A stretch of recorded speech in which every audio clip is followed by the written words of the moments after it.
Hello all.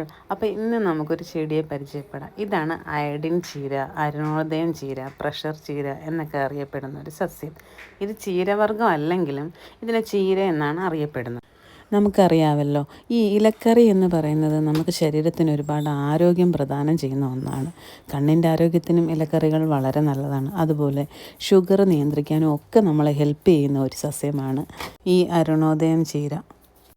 നമ്മളിതൊരു ഒഴിച്ചു കറിയായിട്ട് വെക്കുകയാണെങ്കിൽ ഇതിനകത്ത് കൊഴുപ്പ് വലിയ വിഷയമല്ല. പക്ഷേ നമ്മളിതൊരു തോരനായിട്ട് ഉണ്ടാക്കുകയാണെങ്കിൽ ഇതിൻ്റെ കൊഴുപ്പ് കളയാനായിട്ട് നമുക്ക് കുറച്ച് ചൂടുവെള്ളത്തിൽ ഇതൊന്ന് അരിഞ്ഞ ശേഷം മുക്കിയെടുക്കാവുന്നതാണ്. പക്ഷേ നമ്മളെപ്പോഴും ചിന്തിക്കേണ്ട ഒരു കാര്യമുണ്ട്, ഈ ഒരു ചീരയ്ക്കൊന്നും അധികം വേവില്ല.